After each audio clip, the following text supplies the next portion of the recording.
Kirby! Nintendo's pink puffball is arguably one of the cutest and simplest characters in their menagerie of merry men. But did you know that he's actually the strongest? You did? Where'd you learn that? What's... Get that shit off my screen! Yes, the all-encompassing Kirby problem has baffled and perplexed power scalers everywhere. For size to power, he is probably the most absurd example of hidden potential in all of fiction. If you didn't know this, congratulations. You get out more than I do. But also, let me explain from the beginning. First, let's go over his basic abilities. He can jump and fly, but his most iconic move is his ability to inhale his enemies and makes them lay a turn. More specifically, he can suck, spit, and swallow enemies to attack and gain their power. Now that we've gone over that simple fact, let's see what he can do with that. Oh, nice. We got this guy's sword. Oh my god, we're an entire car. Jesus, where did he get a mech suit from? Oh my... He's absorbing everything! The whole planet? God, is that you? So, yeah, at the end of the game, we're a long way from green greens. Let's break it down quickly because, spoiler alert, this goes far beyond a simple power scaling video. Kirby's strength is probably the most talked about and obvious part of his power set. Starting off with the measurable feats, we have two minigames in particular that showcase how absurdly strong Kirby can become. Using his fighter copy ability, Kirby is shown to break entire planets in half with the force of 201 megatons of TNT. For reference, this kind of power would be equivalent to dropping about 10,000 nuclear bombs on a single point. This isn't even his full potential of strength. As equipping a bat in Kirby's Star Allies, Kirby can launch a meteor 10,000 light years away with a maximum speed of over 6 quintillion meters per second. Let's say that the meteor that stands at about 40 centimeters in diameter, twice the size of Kirby, is about 100 kilograms based on the average collection of Earth meteorite data. This would mean that the amount of force Kirby would require to launch this beast would be about 143 gigatons of TNT. Props to the meteor, by the way, as it's proven to be the current most durable object in the whole series, surviving the initial blast of 7 million nukes, and the conversion into energy as it travels several billion times faster than the speed of light. The meteor travels through planets and is only stopped by an almost equally durable spacecraft. So, slight correction to this. Actually, massive correction to this. The equation is wrong. As far as I know, I've done all of the math correctly. However, I know this equation is wrong because the force to move an object faster than the speed of light is an infinite number. It is theoretically and mathematically impossible to move anything faster than the speed of light, let alone any object with perceivable mass, because the mass of an object, as it gets faster, will actually increase to infinite degrees, meaning that the force required will also need to be a far greater infinity than the mass of an object in order for it to overcome inertia and to move anywhere, let alone just as fast as this is. So, yes, Kirby does break the laws of physics here, and there's no proper equation, but I wanted to keep the equation in there to show you what would happen in a universe where you can just send things faster than the speed of light. This would happen if, basically, there was no hard cap on the speed as we know it. Other times, Kirby seems to use his abundant strength often, throwing larger opponents with grapple ability, and repeatedly sending opponents into orbit in Team Rocket-style star KOs. All this power can only be effective if it's something he can use, which leads us to our next point. While less measurable than his raw destructive capabilities, Kirby is shown to be a formidable warrior. No. Sorry, that wouldn't quite do it justice. What I meant to say is that Kirby is the single greatest warrior to have ever lived in the galaxy.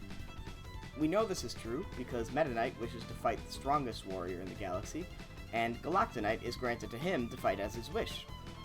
Meta Knight triumphs over Galactonite, but Kirby has already proven to beat Meta Knight on multiple occasions, even fighting without copy abilities, showing that Kirby has a keen expertise in swordsmanship. Kirby then also beats Galactonite on his own later on. Why Nova doesn't summon Kirby to fight Meta Knight as the strongest warrior, then, is unknown. But it's probably because Kirby is literally stronger than said wishing power, as proven by his... A common way to power scale a character is to show who they have beaten, and measure their strength against their subjects. So, for sake of argument, let's do just that. Starting off with the first game, we have King DDD. The lovable scamp just wants to eat some of Kirby's food. Popstar is such a silly little place. Oh, and Meta Knight. Well, now he's a little power. Hey kid, wanna see Satan?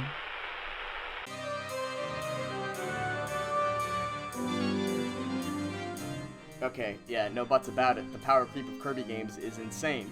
And after a couple bouts with the local food tyrant, Kirby starts fighting and beating Eldritch horrors. For example, Marx here has used an all-powerful wish-granting star to wish himself able to take over planet Popstar where Kirby lives. Now, if his wish was able to be granted, Kirby would be defeated. But that doesn't happen, showing that whatever power Novas can grant is less than the power of a pink kickball. In fact, most of Kirby's enemies are Lovecraftian nightmares capable of, in far too short a list, mass possession, planet corruption, planet destruction, spatial distortion, and, surprisingly frequently, black hole creation. Yeah, a good number of Kirby villains can create and destroy the single most raw destructive force in the entire universe on command. Lesser beings would go mad just looking at half these creatures. To Kirby, they're little more than a small bug keeping him from taking a nap. Kirby, despite having a limited health bar, is proven to be quite resilient, having survived, frankly, too many explosions.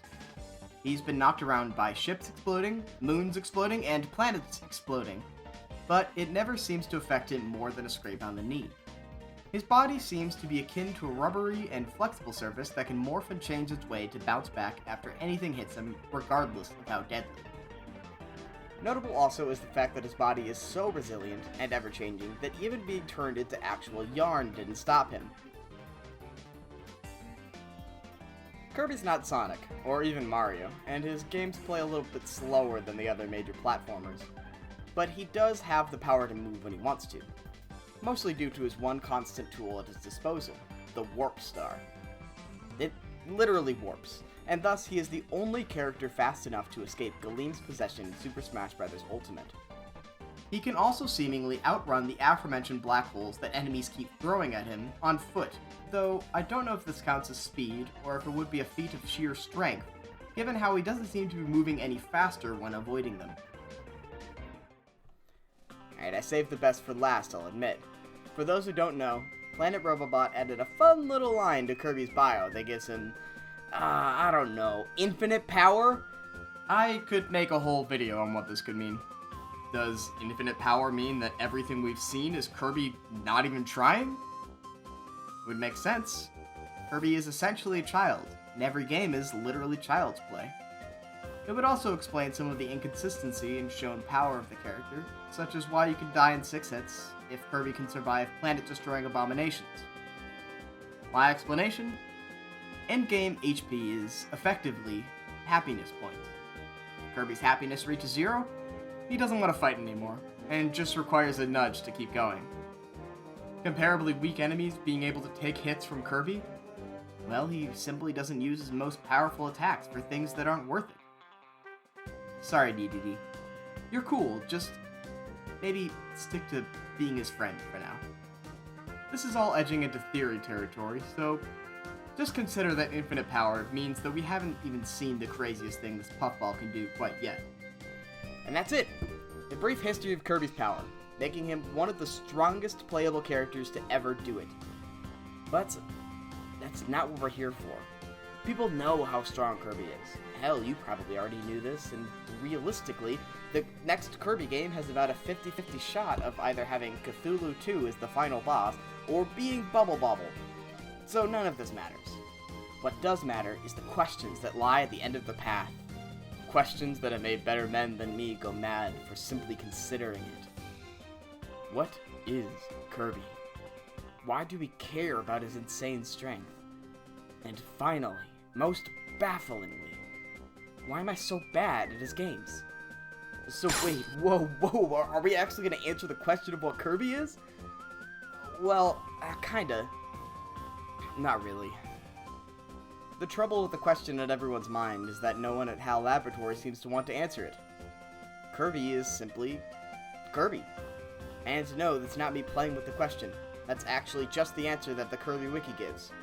It's a Kirby species, which includes Kirby, Kiwi, maybe Meta Knight, and any and all colored clones of Kirby throughout the games.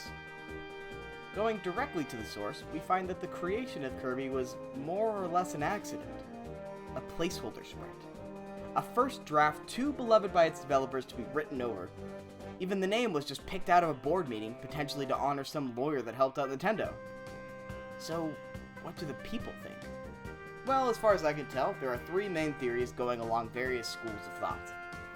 Either Kirby is an amoeba, he's a baby space god, or he's just a circle. For the sake of completion, let's talk about each briefly, because there's a lot of discussion about it. The first theory comes from the popular internet source of unanswered questions, game theory. At least, as far as I can tell, it does. The theory goes as follows. Kirby is a 20-centimeter single-celled organism with its properties of absorbing, adapting, cloning, and even guarding being taken from things that various cells can do. As this comes from a scientific analysis of Kirby's abilities and structure, it would seem to be the most sound theory we have as to his origins. But at the end of the day, it is just that. A theory. A game theory! Thanks for watching! Next is the theory made popular by recent entries into the Kirby series, and is where we finally get to talk about the most interesting Kirby villain to date. Void. Now, Void is a celestial being existing in a higher dimension that allows him to simultaneously exist as many forms in many universes. In Kirby's, he looks like this. Sorry, I mean like this. Sorry, I mean like this. Wait, what? Yeah, so the theory goes that Void is some kind of progenitor god, or perhaps the source of power to many of Kirby's main intergalactic nemesis. And because of how Void shifts into a form that resembles Kirby, that perhaps Kirby is another member of these incarnations, one that fights for good. This is backed up mainly by how you draw Void with the same instructions as you can draw Kirby, but also by Kirby's all-consuming hunger and form changes. Kirby's mouth does kind of contain a black hole, or void, if you will, that can absorb and adapt to nearly everything. This would also explain his obscene power, but otherwise has never really been confirmed by anything other than speculation. Our final theory is actually the one most backed up by developer insight. It's Brian David Gilbert's revolutionary theory that Kirby is an extremely strong circle. And that's all the explanation I need. See, because no one seems to care internally to explain the lore, the Occam's razor approach is to take everything at face value. Kirby is a pink puffball who can do with just about anything. There are others like Kirby, but Kirby is nothing more than a mouth and some eyes fixed on a circle that's always changing. He's as strong as he is simple, but there's no other hidden lore to it. He's just a unique case in Dreamland. That's it. Obviously, people don't like this non-answer, but why? Wouldn't this be a simple answer for a simple game? Well, that brings us to our second question. Why do people care? Certainly, Kirby is a children's game that requires no deep analysis to understand fully. Sure, there are some pretty interesting looking bosses, but even they serve little purpose beyond showcasing how cool the power of friendship is. It's really cool. Look at Kirby's love stick? Anyways, the important question here is that why these things are interesting to us. And honestly, I think it's the mystery. I mentioned Eldritch Horror a bit ago in this video without explaining it, but let me put the idea in your head now. Eldritch, or Lovecraftian horror, is a subgenre of horror that relies on unknowable and often cosmic entities that are quite literally beyond human understanding. A lot of what makes this genre work is the questions that circle it. Our minds creating the terror for us as it tries desperately to fill in the gaps of what's missing. In a good Eldritch Horror story, we're pinned to the helpless characters' fears and anxieties about how to survive something so mysterious, so alien from our own experiences that there are no answers to be had. Or to get even close to an answer brings those that try a madness that succumbs them to a fate worse than the one they're trying to avoid. That is what's at the core of Kirby. Madness. Nothing. The void. There are no answers as to what Kirby is, or to the monstrosities that plague the dark space between the colorful planets of Dreamland. And perhaps there never will be. As soon as the curtain is lifted and Kirby's origins explained, the spell breaks, and our minds can leave Kirby alone as a simple, explainable phenomenon. And now, it's time for the final, most important question. Why am I so bad at his games?